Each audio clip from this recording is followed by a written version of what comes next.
একটা কথা আছে, শুনেছেন নিশ্চয়ই আপনারা, যে বা যারা জীবনে খুব অল্পটুকুও চায় তাদের সেই অল্পটুকুও মেলে না।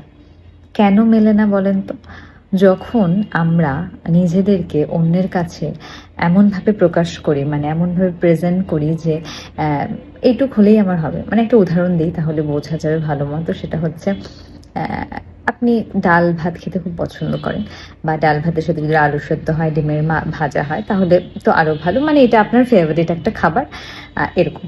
তো এখন এটা আপনি পছন্দ করেন, এটা কিন্তু খুব অল্প একটু চাওয়া।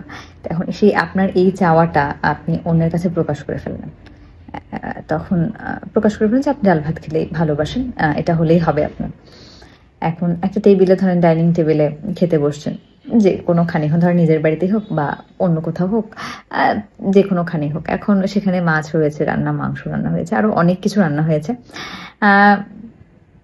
ডালটা হয়নি, ঠিক আছে। এখন ডালের পাশাপাশি আপনি কিন্তু আলু সেদ্ধ আর ডিম ভাজাটাও পছন্দ করেন। তো সেক্ষেত্রে আলু সেদ্ধ আছে ধরেন। এখন আলু সেদ্ধ আপনাকে দেওয়া হলো। তো যেহেতু আপনি মানে আপনাকে জানে মানুষ এরকম হিসেবে যে আপনি ডাল ভাত খেতে পছন্দ করেন, আলু সিদ্ধ হলে ওকে, ডিম ভাজা হলে ঠিক আছে। তো আলু সিদ্ধ আছে, আপনাকে দেওয়া হয়েছে। আর মানে ডিম ভাজার মানে ধরেন প্রয়োজনই মনে করলো না, আলু সিদ্ধ ভাতই খাচ্ছেন আর কি। কেউ কিন্তু সহজেই আপনাকে একটা মাছের পিসের কিংবা এক টুকরো মাংসর অফার করবে না, খুব সহজে। হ্যাঁ।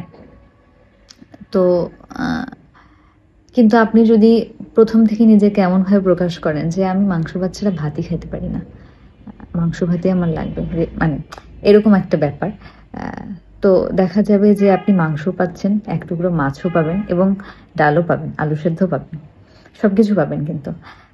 কিন্তু এই যে বলে না, মানে নিজের পাওয়াটাকে সবসময় অনেকটা উপরে রাখতে লাগে। যখন আপনি অল্প কিছুই চাবেন, তাহলে সেই অল্পটা আসলে পাওয়া যায় না। তো আর ভুলক্রমে যদি আপনি এক টুকরা মাংস পিস চেয়ে থাকেন, বা এক টুকরা মাছ, আমাকে এক টুকরা মাছ দেন, আমাকে এক টুকরা মাংস দেন, আজকে তো ডাল হয়নি, আলুর সাথে দিয়ে কি আর খাওয়া যায়, এরকম একটা কথা, তখন কিন্তু আপনাকে বলা হবে, প্রশ্ন করা হবে, মনে মনে ভাববে, ধরেন যেই দিবে না কেন, আরে এ তো ডাল ভাত খেতে পছন্দ করে হঠাৎ করে মাংস যাচ্ছে, তাহলে মানুষটার এত চাহিদা বাড়ে গেল। কিন্তু ব্যাপারটা কিন্তু এরকম না। আপনি মাংসও খান, আপনি মাছও খান, কিন্তু আপনি বলে ফেলছেন ভুল করে সামহাও যে আমি, আরে বাবা আমার এটা হলেই হবে। মানে কখনো কোথাও জীবনের যে কোনো জায়গায়, কর্মক্ষেত্র হোক, নিজের জীবনে হোক, যে কোনো জায়গায় নিজেকে এত সহজলভ্যভাবে প্রেজেন্ট করবেন না, কোনো দিনই না। নিজের চাহিদাটাকে সবসময় অনেক বেশি রাখবেন, আগে থেকেই বরাবরই নিজের স্বপ্নটাকে অনেক বেশি হাই রাখবেন, যাতে করে মানে উপরেরটা না মিলেও অ্যাটলিস্ট নিচেরটুকু মিলবে। মানে আপনি মাংস খেতে পছন্দ করেন, আপনার মাংস না জুটলে অ্যাটলিস্ট মাছ জুটবে। আপনি যদি ডাল ভাত খাইতে পছন্দ করেন, তাহলে আপনাকে মানুষ লবণ ভাতের অফার করবে জীবনে।